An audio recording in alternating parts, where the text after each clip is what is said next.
जय भीम दोस्तों, जय महाराष्ट्र। आज महाराष्ट्र में सबसे बड़ा त्योहार है किसानों के लिए।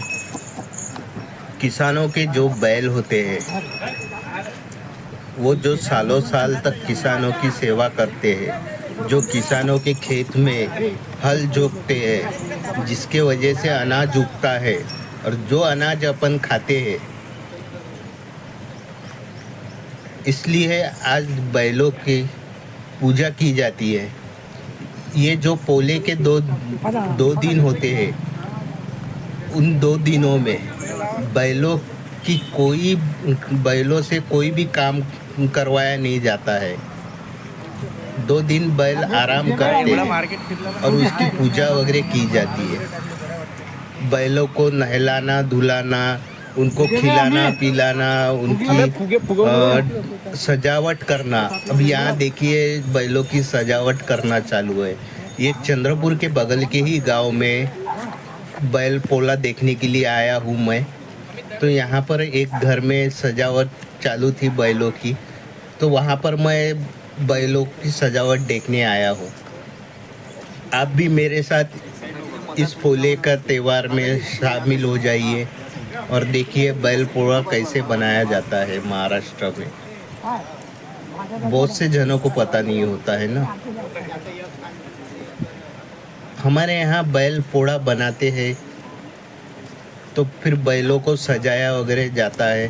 फिर गांव के एक जगह पर बैलों को सजा के उनको लेके जाया जाता है। सब अपने अपने बैल लेके आते हैं गांव के एक ग्राउंड में। फिर वहाँ पर बैलों की लाइन लगाई जाती है। अब देखिए यहाँ पर सब जन अपने अपने बैल लेके आए हैं, सब लाइन से खड़े हो जाएंगे और जो बैलों के मालक होते हैं वो बैलों के साथ में खड़े होते हैं बैलों को पकड़ के, ताकि बैल इधर उधर भागे ना एक दूसरे को मारे। तो भी कुछ बैल ऐसे होते हैं जो एक दूसरे को मारने को देखते हैं, क्योंकि बैल भी ऐसे हैं कि एक नज़दीक खड़े नहीं होते। जो अजनबी बैल होते हैं उनके नज़दीकों जाके खड़े नहीं होते। अब आपको दिखेगा ही आगे में किस तरह से बैलों को काबू करना पड़ता है, कितने मुश्किल होती है बैलों को काबू करने में। जो बैलों को लेके आता है, जो मालक बैलों को लेके आता है, वो भी ऐसा होना चाहिए इंसान जो बैलों को हमेशा चलाता हो, रखता हो, खिलाता पिलाता हो, जो बैल उसकी फिर सुनेंगे नहीं तो फिर इधर उधर भाग जाएंगे बैल, एक दूसरे को मारेंगे, झगड़ेंगे। उस वजह से बैलों पर काबू होना बहुत ज़रूरी है। और जब भी आप पोला त्योहार देखने जाओगे महाराष्ट्र में, जब आप आओगे और पोला त्योहार देखने जाओगे, तो दूर से ही पोला त्योहार देखने में मज़ा आएगा आपको। बैलों के नज़दीक कभी नहीं जाना, क्योंकि नए इंसानों को बैल कभी भी हाथ नहीं लगाने देगा। जो उसके मालिक होते हैं वो ही हाथ लगा सकते हैं, बाकी कोई अन्य इंसान उसको हाथ नहीं लगा सकता है बैलों को। इस वजह से फिर जैसे अब यहाँ पर सब बैल जमा हो चुके हैं, यहाँ पर पब्लिक देखने वाली भी बहुत जमा हो चुकी है। इन बैलों को अब लाइन सिर खड़ा कर रहे हैं, इनकी पूजा वगैरह की जाती है। फिर उनको लेके जाया जाता है। जो गांव में भजन मंडली होती है, जो भजन वगैरह बोलते हैं, उन लोग अभी निकलेंगे मंदिर से निकलेंगे भजन बोलते बोलते और इस जगह पर आएंगे। तब तक मैं आपको इसके बारे में थोड़ा बता देता हूँ। बैल पोड़ा महाराष्ट्र में बहुत धूमधाम से बनाई जाती है। ये महाराष्ट्र का ही एक त्योहार है, बहुत बड़ा त्योहार है जो किसानों का है। महाराष्ट्र में इसके बैल पोड़े के दिन ही पट बोल के एक बैल रेसिंग खेली जाती थी। अभी फिलहाल तो वो रेसिंग वगैरह बहुत से जगहों पर बंद हो चुकी है क्योंकि महाराष्ट्र गवर्नमेंट में उसने बैन ला के रखा है। क्योंकि वो वहाँ पर ऐसा होता था, बैल रेसिंग खेलते थे पर देखने वाले पब्लिक बहुत होती थी, लाखों के संख्या में पब्लिक आती थी देखने के लिए। पर उस वक्त क्या होता था कि बैल रेसिंग के वक्त फिर बैलों पर मालक काबू नहीं कर पाता था, फिर बैल भीड़ में किसी के ऊपर भी चढ़ जाता था, किसी को भी मार देता था, सींग से उठा के फेंक देता था। उस वजह से बहुत से लोगों की जानें जाती थी। उस वजह से महाराष्ट्र गवर्नमेंट ने यहाँ पर बैन करवा दिया है और वहाँ पर शर्त वगैरह लगती थी, लाखों के शर्त लगते थे, जुआ चलता था। उस वजह से वो बैन किया गया है। अभी यहाँ पर सादा सिंपल तरीके से बैल पोड़ा चल रहा है। देखिए कुछ लोग अपने बच्चों के साथ में आए हैं, फ़ोटो वगैरह खींचा रहे बैलों के साथ में। कुछ बैलों के साथ में फ़ोटो खिंचाना आसान होता है, कुछ बैलों के साथ में फ़ोटो नहीं खिंचा पाते हैं। देखिए पब्लिक कितनी जमा हो गई है।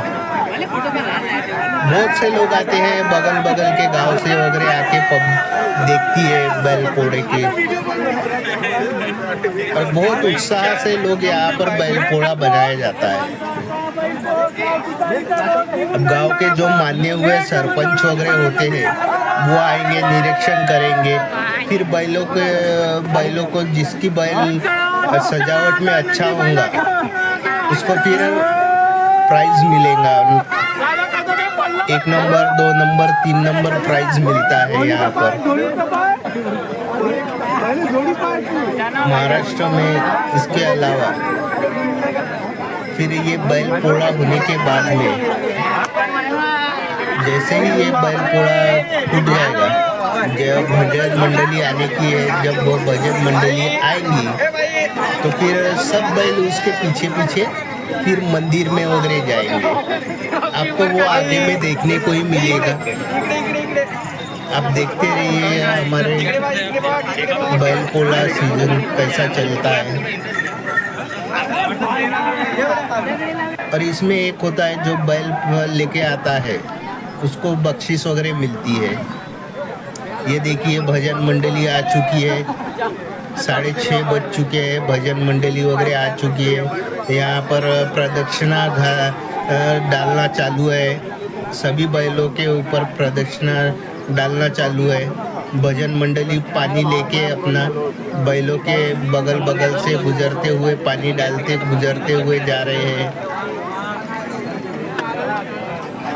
जैसे जैसे ये भजन मंडली फिर आगे बढ़ेंगी वैसे वैसे बैल उनके पीछे पीछे चलेंगे। ये देखिए भजन मंडली निकल चुकी है रास्ते में, गांव में। अभी गांव में जाएंगे, गांव के जो हनुमान मंदिर होते हैं वहाँ जाएंगे और फिर उसके बाद में फिर गांव में पूरा चक्कर मारेंगे। जब भी ये देखो कि बैलों की पूरी टोली आ रही है, जो पोले में जो बैलों की टोली निकलती है, वो टोली के रास्ते में कभी भी खड़ा नहीं होना, सावधानी से अलग साइड में होके खड़े होना। कुछ लोग हैं ना जानबूझ के बैलों के बीच में आ जाते, तो फिर वो बेजुबान जानवर होते हैं, उनको उतना कुछ ये नहीं होता है, वो सीधा सिंग से उठा के फेंक देते हैं बगल में। यहाँ पर एक मैडम थे पुलिस वाले, उनको एक बैल ने मार दिया था। इसलिए बोलता हूँ जब भी जाओ बैल पोड़ा देखने तो सावधानी से अलग बगल में खड़े हो जाओ। आपको दिखेगा ये यहाँ पर एक पुलिस वाली मैडम आ गई है। अभी देखिए अभी गुजरेगी यहाँ से पुलिस वाली मैडम, उनको ये वाइट कलर के बैल ने मार दिया था।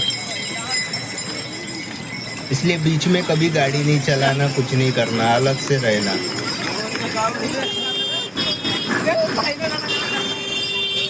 ये देखिए पुलिस वाली मैडम बीच में आके खड़ी हो गई और वाइट कलर के बैल उनके ऊपर मार देता है, सींग मार देता है। ऐसा होता है यहाँ का पोला। और ये वीडियो बहुत लंबी हो जाएंगी, इसलिए मैंने ये वीडियो के 2 भाग किए हुए हैं। आप दूसरा भाग भी जरूर देखिएगा,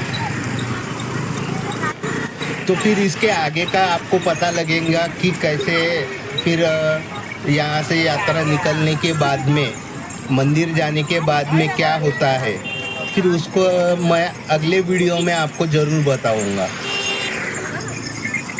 तो धन्यवाद दोस्तों, आप देखिए, लाइक कीजिए, सब्सक्राइब कीजिए।